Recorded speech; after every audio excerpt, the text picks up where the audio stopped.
Well, my job is city manager of Holland, so the first thing that comes to my mind is everything that's happened here since 1954. So I've been very busy working on what's the next chapter of the Civic Center. So I have in front of me, I brought all the documents. They're piled about this high of everything that's been thought about since 1985.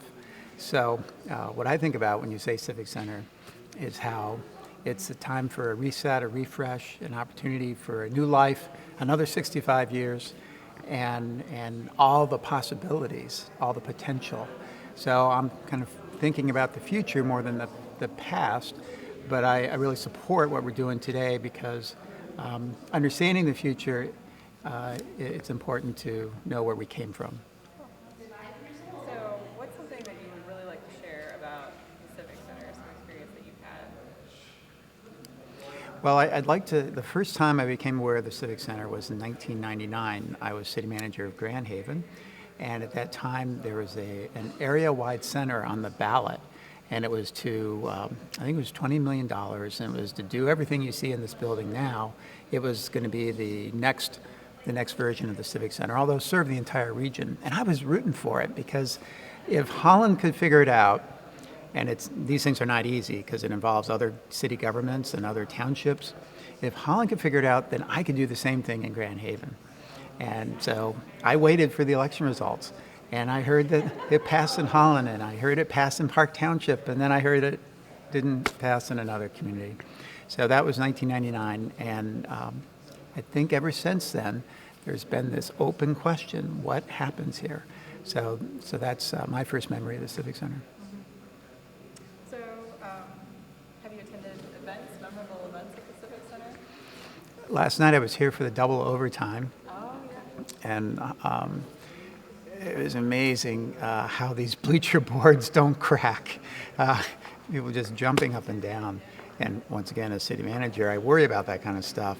The cheering section was over here, the Holland Christian cheering section. And I was standing right there, and one end of the board was literally deflecting 3 inches. And so I compliment the manufacturer of the bleachers. All right. So, tell us about some of the stuff you brought. I know you mentioned it briefly, but. Well, so in 1985 was the first recorded conversation about doing something significant in this building. And then there were ZHA consultants from Annapolis, Maryland, was hired in 1991 and did a variety of reports. There was a 1995 report, a 1996 area center site evaluation, a 1998 Halliburton Root Architects review, Walker Parking Consultants in 1996, a citizens initiative with Jim Brooks and Jay Peters, who was here earlier, 1999. There was a Hope College Frost Center citizen initiative group in 1998, Globe Facility Services, GMB. We have in 2004 and 2007, I think it's called Design Plus, and then GMB again in 2013, and Edgewater in 2015. And today we have a plan that's been bonded, and we are going to be under construction in a matter of a week or two. I do want to say something special, and the history has to do with Duke Van Oss. Duke Van Oss, who was the person that I interacted with, other city managers interacted with every month on WHTC. And you spend a half hour, and people can call in. And occasionally, people don't call in. And so Duke has to kind of do this little tap dance, like, what are we going to talk about now? And so it was November of 2014, he said, what are you going to do at the Civic Center? And I said, well, we're kind of waiting for this and that. And he said, well, maybe someone will want to donate a bunch of money and put their name on it. And I chuckled because that's not the way I normally do fundraising.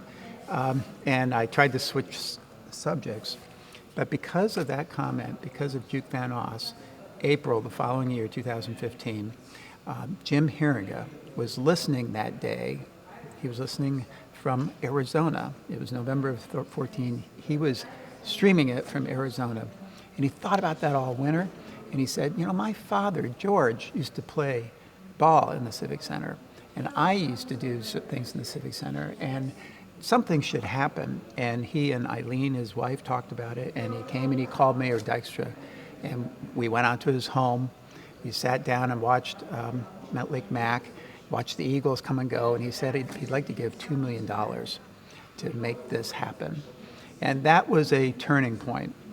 So from 1985 forward, it was that moment that the community was waiting for. And we owe it to Jim and Eileen Herringa in honor of George and Lucille, his father and his mother, and to Duke Van Oss, who brought it up.